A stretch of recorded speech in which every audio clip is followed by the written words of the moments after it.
অভিভাবক ওই শিক্ষকের কাছে সন্তানকে দেয় নাই, অভিভাবক প্রতিষ্ঠানের কাছে আসছে, শিক্ষক প্রতিষ্ঠানে ছিল, সেহেতু অভিভাবকের কথাবার্তা প্রতিষ্ঠানের সাথে, প্রতিষ্ঠানের কথাবার্তা শিক্ষকের সাথে, সেই জায়গা থেকে শিক্ষক তার অপরাধের ভিত্তিতে প্রাতিষ্ঠানিক নিয়ম শৃঙ্খলা ভঙ্গের কারণে তাকে বহিষ্কার করেছে।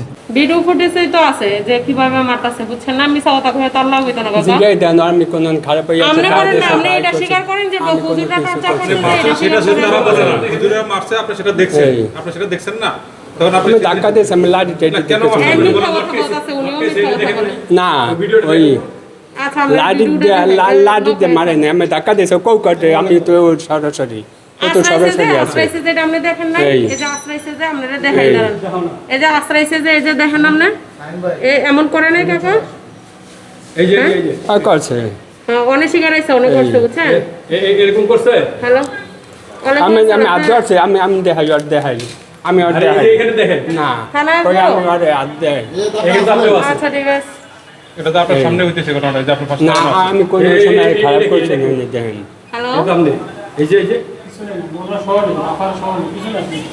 আচ্ছা এখানে কি এই যে পুলিশ থেকে না আমি আমাদের প্রাতিষ্ঠানিক নিয়ম বহির্ভূত, এবং এটা সর্বোপরি কোনো শিক্ষার্থীর সাথে, একজন মানুষ হিসেবে, একজন শিক্ষক হিসেবে কোনো শিক্ষার্থীর সাথে কোনো মানুষের সাথে এমন করাটা সাময়িক দৃষ্টিতে কিংবা যে কোনোভাবেই এটা অস্বাভাবিক ঘটনা।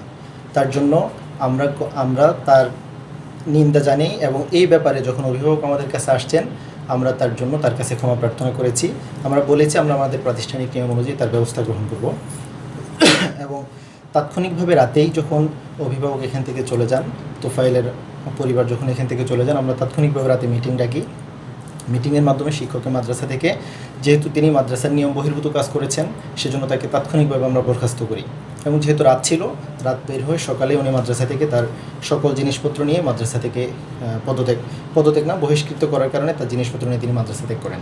এখন যেহেতু তিনি অপরাধ করেছেন, প্রাতিষ্ঠানিক দৃষ্টিকোণ থেকে তার ব্যবস্থা আমরা গ্রহণ করেছি।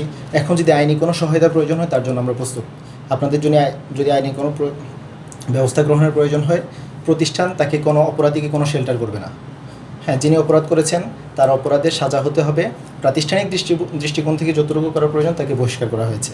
এরপর যদি আইনি কোনো সহায়তা প্রয়োজন হয়, আমাদের পক্ষ থেকে যতটুকু সম্ভব ততটুকু আমরা ব্যবস্থা গ্রহণ করতে প্রস্তুত। কোনোভাবেই পারে না, কোনোভাবেই পারে না। এটা কোনোভাবেই 100 টাকার জন্য না, সেটা 1000 টাকা হলে এভাবে পারে না। কারো ক্ষেত্রে এটা অনৈতিক এবং যেটা কোনোভাবেই কাম্য নয়। এটা আমার ক্ষেত্রে যেমন অন্যদের ক্ষেত্রে তেমন এটা কোনোভাবেই কাম্য নয়। দুর্ব্যবহার বলতে বিষয়টা হচ্ছে, তোফাইলের আম্মু সামনে আছে আমার সামনে, মূলত উনি আমাদের যে রুমটাতে ঢুকেছেন, ওই রুমে আসলে আমাদের মহিলা ঢোকা নিষেধ। ওই জায়গা থেকে আমি ওনাকে বলেছিলাম একটু বের হন। তো হয়তো আমার বলার বিষয়টা একটু লাউডলি হওয়ার কারণে আপু একটু মাইন্ড করেছেন, এই জন্য আমি আন্তরিকভাবে দুঃখিত। এই যে এই কথাটা হয়তো আমি এভাবে ওনাকে যে একবার বের হতে বিষয়টা এরকম না, আমি বলেছি যে আপনি বের হন, তো উনি আরেকটু করছেন, আর আমার বলাটাও লাউড হয়েছে, এই জন্য আমি আন্তরিকভাবে দুঃখিত আসলে লাউডলি হওয়ার কারণে। এটা সবচেয়ে বড় দুঃখজনক ঘটনা। এটা হোক মাদ্রাসার শিক্ষা, হোক স্কুল শিক্ষা, হোক জেনারেল শিক্ষা, সব জায়গায় শিক্ষক থাকবে পিতার ভূমিকায়।